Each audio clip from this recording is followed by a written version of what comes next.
La radio est un art aveugle. Yeah, it's quite cool. Et ensuite, Au début, c'était des déformations, c'était des coupures. il y avait un crocodile qui dormait dans l'herbe. Et ensuite, les bébés sages, ils s'étaient perdus. Énormément, très méchants.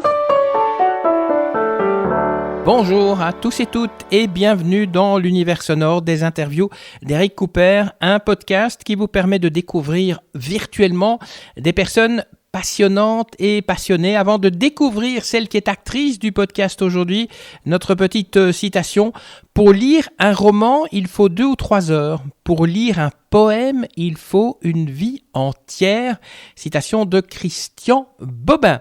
La personne qui est notre invitée, qui est l'actrice du podcast aujourd'hui, eh bien, elle s'appelle Jocasta Upen. Elle est bruxelloise d'origine roumaine et elle vient de sortir un recueil de poésie qui va éveiller tous vos sens. Ça s'appelle Maison d'été. C'est paru aux éditions Parti Pour. Et moi, je vous propose tout de suite de découvrir Jocasta Upen et elle va un petit peu se présenter à vous pour commencer. Je suis auteure de haïku, poésie, animatrice d'ateliers d'écriture, chroniqueuse littéraire pour Radio Laser et l'initiatrice du Koukaï de Bruxelles, qui est un cénacle qui regroupe des auteurs de haïku. Donc Radio Laser, c'est une radio à Rennes.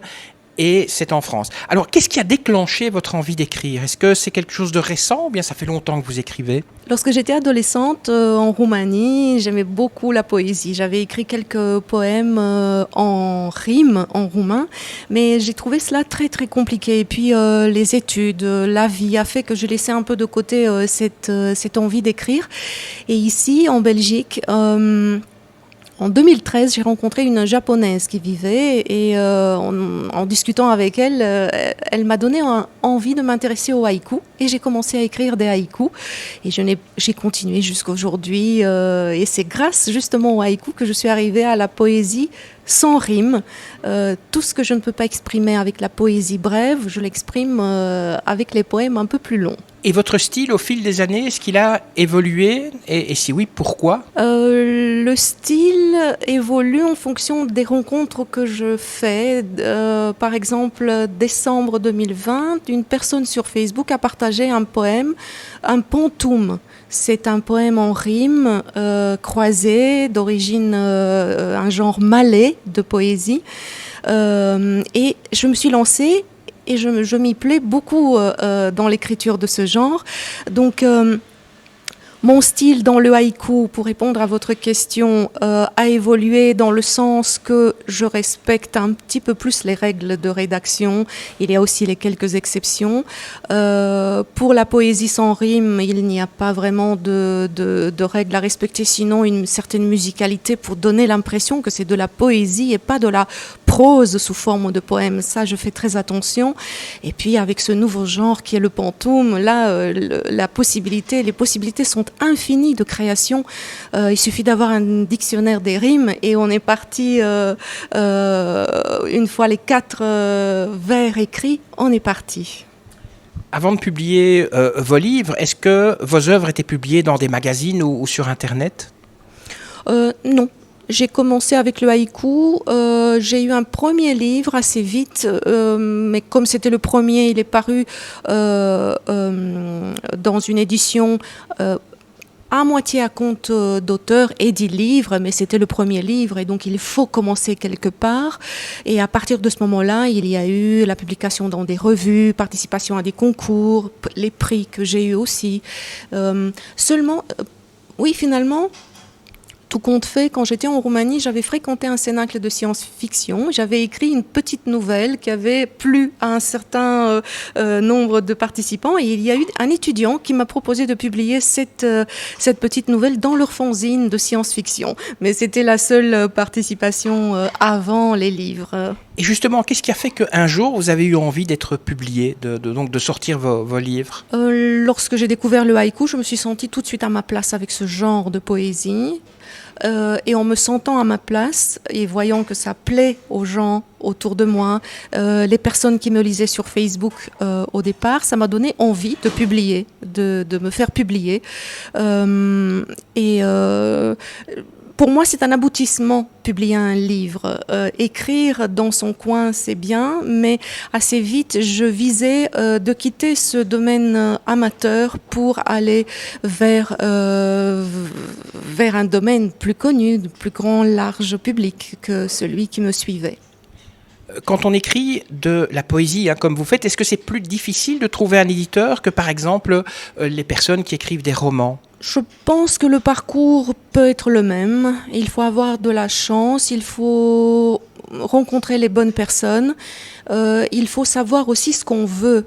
Moi, j'ai commencé chez Edilivre, qui est une bonne maison d'édition pour un premier livre à moitié compte d'éditeur-auteur, mais il ne faut pas rester avec un autre livre dans ce genre de maison d'édition parce qu'on s'enferme un petit peu et on est aperçu autrement par les chroniqueurs, par les journalistes qui pourraient parler du livre. Donc, à partir de là, il faut chercher des maisons d'édition qui répondent à nos attentes, rencontrer les éditeurs, voir si les liens personnels aussi avec l'éditeur ou l'éditrice conviennent, parce que ça peut ne pas convenir en termes de personnalité aussi. Donc, il y a plusieurs facteurs. Donc, la personnalité de l'éditeur, voir comment il suit ses auteurs une fois publiés, est-ce qu'il s'implique, comment, voilà. Donc tout ça, la présentation même du site internet d'une maison d'édition est très importante pour la visibilité de nos livres. Pourquoi la poésie et pourquoi ne pas avoir écrit un roman, par exemple ?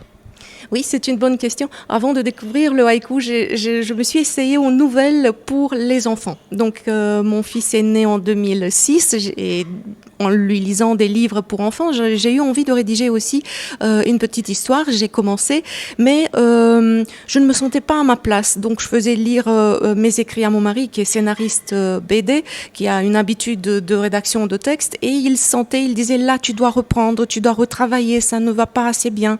Et donc, j'ai laissé un peu cela de côté. J'ai été en contact avec Maureen Dor et sa maison d'édition, et elle était partante pour publier mes nouvelles pour les enfants, à condition de reprendre certains points du récit, mais elle était partante. Et une fois découvert le haïku, tout cela a été mis en arrière-plan, et je me consacre vraiment à 100% à la poésie. J'ai fait quelques recherches avant de préparer cette émission.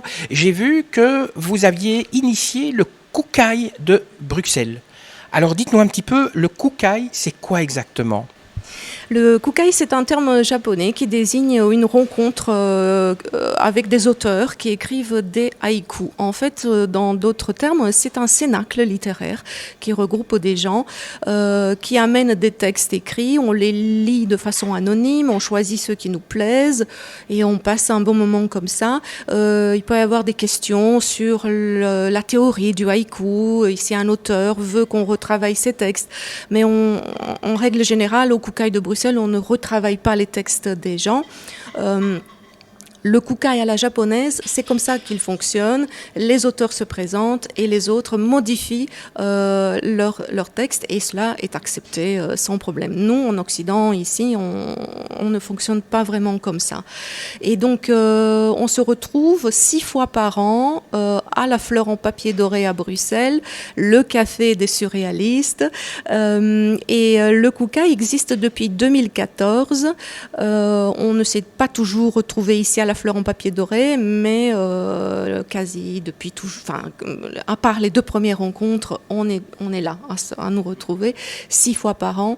Le confinement, les mesures sanitaires ont fait qu'à un certain moment, j'ai dû organiser virtuellement ces rencontres, et maintenant avec un nombre réduit de participants, en espérant qu'au mois de novembre pour le prochain, on puisse réunir comme avant, sans limitation de personnes. Haïku, vous venez d'en parler, c'est quoi exactement ? Est-ce qu'on peut dire que le haïku, c'est de la poésie ? Oui, malgré ce que certains auteurs peuvent dire, le haïku peut être considéré aussi, d'ailleurs il est dans la catégorie poésie brève d'influence japonaise, et donc le haïku est une forme codifiée de poésie. Il est apparu au Japon, il y a Basho qui l'a popularisé, mais pas sous le terme du haïku. À l'époque de Basho, qui était un moine et un poète bouddhiste japonais, donc le genre s'appelait haikai. À l'époque de Bachot, le haikai était une poésie un peu grivoise et lui, il a trouvé que la nature n'était pas suffisamment mise en avant. Donc, d'un poème collectif qu'on appelle le renga, il a sorti les 3 premières lignes et il les a mises en avant en parlant de la nature. Après lui, il y a eu Shiki, un autre moine bouddhiste qui s'est rendu compte que le terme haikai était un peu passé et c'est lui qui a créé le terme haïku. Haïku qui est une contraction entre haikai qui veut dire amusement et oku qui veut dire court. Donc c'est Shiki, le père du haïku moderne, et Bachot, c'est le père un peu de cœur du genre. Donc, le haïku, il faut le voir aussi comme une façon de laisser de côté un peu son quotidien, se poser, regarder autour de soi, regarder les images simples de la vie de nature, une feuille dans le vent, des gouttelettes dans l'eau d'une fontaine. Et en faisant cela, on oublie un peu ses soucis, ses tracas, son quotidien, et ça peut être aussi une forme de méditation, le haïku, l'écriture. C'est un côté zen, alors le haïku, si je comprends bien. Disons que zen, si ça rejoint la forme de méditation qu'on peut ressentir en le faisant, parce que le haïku doit être exprimé de façon simple, avec des mots simples, présenter son quotidien. Est-ce que son quotidien est zen tout le temps ? Non, je ne pense pas, mais la zénitude rejoint cette forme de méditation qu'on peut ressentir lorsqu'on se met à l'écart et qu'on regarde la nature. Votre dernier recueil s'appelle Maison d'été. Alors dites-moi un petit peu ce que c'est Maison d'été. C'est de la poésie, c'est du haïku. On va y trouver quoi pour ceux qui ont envie de l'ouvrir et de le lire ? Oui, en fait, Maison d'été regroupe plusieurs genres sur une thématique, la thématique des vacances. Donc il y a des haïkus, il y a des senryu, qui est un genre semblable au haïku mais avec un ton comique et un peu ironique. Il y a des poèmes sans rime, il y a des poèmes aussi sur 5 lignes à la japonaise, le tanka, qui répond aussi à des règles strictes, et son pendant, le gogyoshi, qui est beaucoup plus libre. Il y a des phrases poétiques aussi. Donc, c'est un journal de vacances et ces différents genres poétiques font que on passe facilement d'une sensation à l'autre, complétées par les illustrations de Justine Augury qui sont vraiment superbes. Donc voilà, mon but c'est mon premier livre qui regroupe autant de genres poétiques. On n'est pas obligé de le lire comme un roman, c'est-à-dire qu'on peut le commencer au milieu, le commencer à la fin. Donc on lit un petit peu ce qu'on veut, quand on veut, comme on veut. Tout à fait, exactement. Même si le début et la fin ont été construits pour se répondre un tout petit peu. À part le début et la fin, le milieu, on peut l'ouvrir au hasard et prendre un poème ou une phrase ou même un petit morceau de prose. Et on s'attarde sur les vacances dans le Limousin en France. Donc l'illustratrice de Maison d'été, c'est Justine Gury. C'est quelqu'un que vous connaissiez déjà ? Non, en fait, elle m'a été présentée par un ami auteur BD, un ami de mon mari, Serra. Au départ, c'est à lui que j'avais envoyé le manuscrit. Et il l'avait beaucoup aimé, mais il avait dit que le ton de mon manuscrit ne convenait pas à sa façon de dessiner. Donc, il m'a conseillé de contacter Justine Gury, qui était une de ses élèves à l'Académie des Beaux-Arts à Paris. Je lui ai envoyé mon manuscrit, ça lui a plu tout de suite.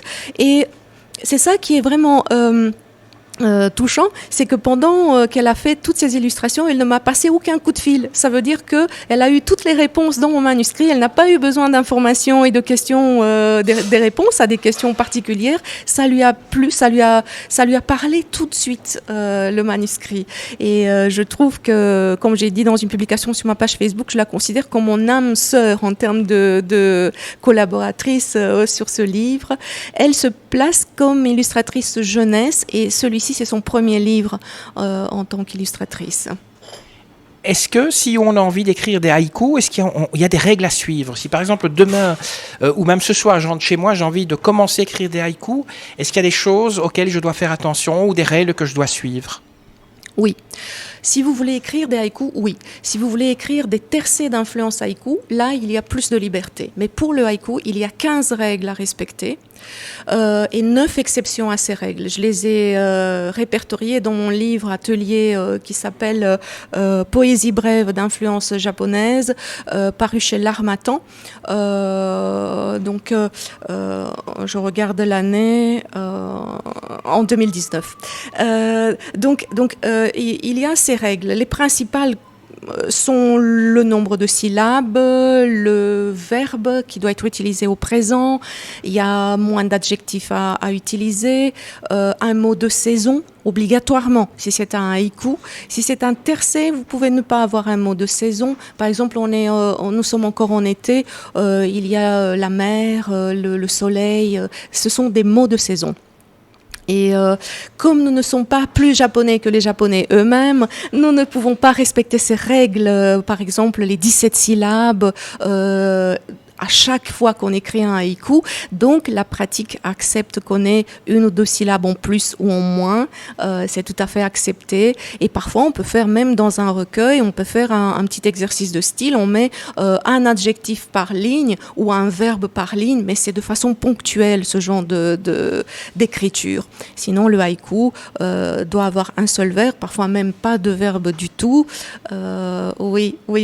Mais c'est un exercice, c'est la pratique qui va faire que notre façon de raisonner va se donner selon cette obligation, cette contrainte, et on va être surpris de la facilité avec laquelle le haïku sort de lui-même selon les règles et les exceptions.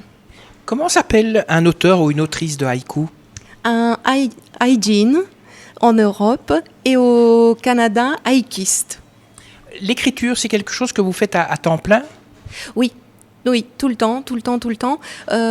Au départ, j'étais tout le temps en train de regarder par la fenêtre. J'attendais les images. Maintenant, il suffit que je me mette, avec la pratique et les années, donc j'écris depuis 2013, il suffit que je me mette à la fenêtre. Il y a l'image qui m'inspire, je note le texte, ça peut être aussi un tercet, ça peut être un senryu, donc avec un ton comique, et 2 ou 3, et c'est bon sur la journée. Avant, je m'obstinais à écrire 10, 15, 20 textes par jour.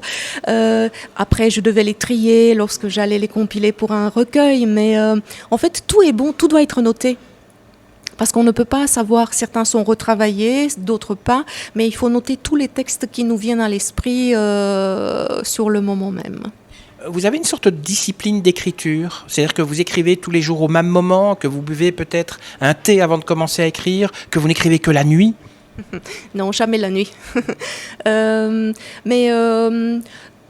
J'ai une terrasse, j'habite dans un appartement et cette terrasse, elle est petite mais avec beaucoup de végétation derrière et c'est très inspirant. En fait, je me disais, c'était pas nécessaire que j'aille au bout du monde. Ce bout de terrasse avec cette verdure est suffisamment inspirant. Mais c'est vrai qu'il y a des périodes dans l'année qui sont beaucoup plus inspirantes pour moi. C'est lorsque les beaux jours arrivent, donc dès le printemps, quand je sors sur cette terrasse. Mais je peux écrire aussi en regardant par la fenêtre. Mais j'ai pas de moment particulier dans la journée quand j'écris, non. Tout dépend de ce que je ressens. Et puis, avec les pantoumes, les vers croisés que j'écris maintenant, ces poèmes qui sont très construits, là, j'ai eu peur qu'ils prennent le dessus sur le haïku et les autres genres qui étaient déjà bien installés chez moi.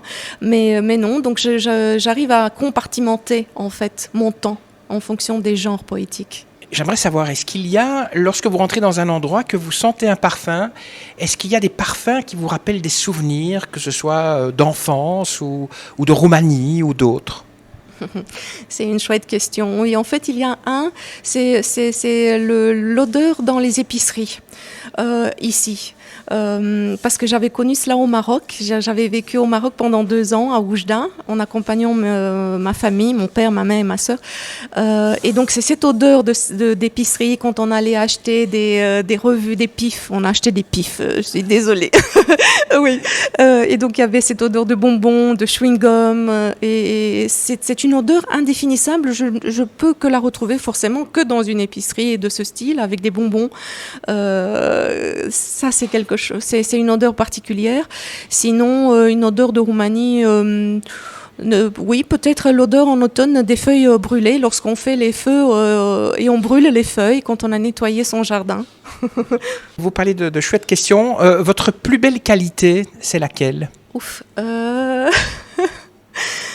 On va dire, j'essaye d'être la générosité. On va dire cela. C'est le premier mot qui me vient. Et j'essaie d'être conciliable, on va dire. Vu que je regroupe des gens, donc il y a le Koukaï que j'organise, il y a différentes personnalités, différents caractères, et il faut vraiment combiner avec tout cela. Pour qu'après les gens disent merci pour cette organisation. On s'est bien senti pendant 2-3 heures. On a passé un bon moment. Surtout un samedi, il y a des gens qui viennent, qui n'habitent pas à Bruxelles, donc ils prennent le train. Et donc je trouve cela vraiment touchant. Si j'arrive à réunir des gens comme ça, ça me fait très très plaisir. Et votre plus gros défaut ? Je dirais. Par le prisme de l'écriture, je suis très dure avec moi-même. Et comme je suis très dure avec moi-même, je peux être assez dure avec tout ce qui touche au haïku. Quelqu'un m'avait demandé, samedi, on s'est retrouvés le 11 septembre pour le Koukaï. Comment tu fais quand tu lis les textes ? Est-ce que tu tiens compte de la grille des règles de rédaction et des exceptions à chaque lecture de texte ? Oui, je tiens compte à chaque lecture, surtout lorsque je dois faire une sélection. Mais cela ne veut pas dire que je suis dure pour être dure. J'essaye d'être correcte et respecter les personnes qui essayent d'écrire des haïkus selon les principales règles, mais aussi les exceptions, et ne pas faire cette fameuse phrase disposée sur 3 lignes qui arrive, hélas, trop souvent dans le haïku. Est-ce qu'il y a des livres, ou peut-être un livre, un film et peut-être une musique aussi, qui vous ont marqué, que c'est le genre de littérature, de film ou de musique que vous prendriez si vous devriez aller sur une île déserte ? Oui, en fait, pour remonter en arrière, ce serait la maison de Bernard d'Alba de Garcia Lorca, que j'avais vue au théâtre en Roumanie, et j'avais pleuré en voyant cette pièce. En fait, le metteur en scène avait choisi, dans sa mise en scène, pour accentuer le côté tragique, de faire tomber des fruits sur la scène. Et cette idée que quelque chose tombe, comme dans la chanson d'Adamo, tombe la neige, tout ce qui tombe accentue un côté tragique d'une œuvre visuelle, un film, une pièce de théâtre, une chanson, pourquoi pas. Donc ce serait cette pièce de théâtre. Ensuite, il y aurait le film de dessin animé de Miyazaki, Le voyage de Chihiro, qui m'a donné envie de m'intéresser au Japon bien avant de découvrir le haïku.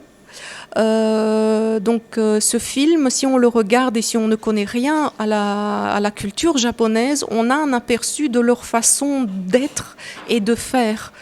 Il faut bien le regarder attentivement. Donc c'est le voyage de Chihiro de Miyazaki. Et puis dans la littérature, il y en a plein. Il y a plein de livres. Je ne peux pas citer un comme ça.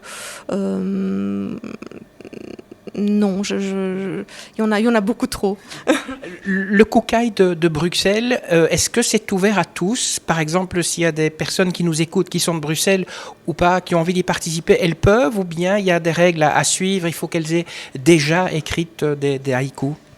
Non, le Kukai est ouvert à tout le monde. Tous les niveaux d'écriture sont acceptés. Dernièrement, il y a une japonaise qui ne maîtrisait pas très bien le français. Elle était vraiment débutante dans l'écriture du haïku qui est venue. On a salué le courage en fait de cette dame. Donc tous les niveaux d'écriture sont acceptés. Voilà, l'ambiance est détendue. On choisit les textes, mais ce n'est pas une sélection, ce n'est pas un concours. Et d'ailleurs, lorsque je vais les compiler pour faire encore un recueil, il y a eu un premier qui a été édité chez un imprimeur, mais je pense faire un recueil, une anthologie du Kukai. Je ne reprends pas dans la présentation le nombre de voix que les textes ont obtenu. Il suffit que les textes aient obtenu une voix qui seront repris dans le livre. Éventuellement, à la fin, je reprends avec le nombre des voix, mais l'important, c'est de sortir en fait du virtuel, parce que beaucoup d'entre nous, on se retrouve sur les réseaux sociaux, et de nous voir en vrai, de casser un peu ce cercle du virtuel et de renouer avec une façon ancienne de se retrouver en fait, avec les cénacles littéraires d'avant. Moi, je suis très sensible à cette idée. Quels sont vos projets ? Vous avez déjà un nouveau livre en tête ou peut-être presque fini ? Oui, en fait, cette année, elle est très chargée. Il y a eu donc ce livre qui est paru en été, Maison d'été. Et puis, pour l'instant, je suis en train de travailler avec une maison d'édition de Rennes pour une anthologie avec des auteurs de haïku. Donc, je les ai réunis pour cette anthologie. Et il y aura aussi un deuxième recueil à moi qui va apparaître fin de cette année. Ce sera un recueil de haïku. Et puisqu'on parle justement de haïku, on a parlé de maison d'été, moi j'aimerais bien que vous nous lisiez un ou deux extraits, histoire de nous donner envie, peut-être d'aller chez notre libraire préféré et d'acquérir donc maison d'été. Avec plaisir. Et j'ai l'habitude aussi de demander, comme j'ai du mal à choisir, donc je vais vous demander de me donner un chiffre entre 7 et 63. Ce sont les numéros des pages pour que je puisse... On va dire 17. 17, ok. Alors. Et comme ça, vous choisissez la page 17 alors. Voilà, donc 17. Et bien justement, il y a 4 haïkus sur cette page et une jolie illustration. Heure chaude, le parfum des roses rouges et des plus forts. Rasé de près, qu'une fleur de liseron sur le gazon. Bouquet d'ombellifères, un parfum de miel offert par ma fille. Soleil d'été, les premières murs noirs brillent.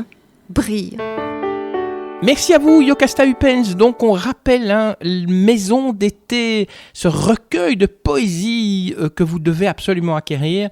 C'est paru aux éditions belges Parti pour. Je vous remercie, à vous qui nous avez écoutés. N'hésitez pas, si vous avez aimé ce podcast, comme vous avez aimé tous les autres, j'en suis sûr, eh bien, n'hésitez pas à le liker, à le partager. Dites à tous vos amis que les interviews d'Eric Cooper existent. Et puis, merci de votre fidélité, parce que vous êtes des dizaines de milliers déjà, puisque ça fait bientôt 4 ans que ce podcast existe et vous êtes tous les jours de plus en plus nombreux sur plein de plateformes à nous écouter. Sur ce, je vous laisse. Merci de votre fidélité. Que la force soit avec vous et avec tous les autres et à très bientôt. Ça y est, c'est fini.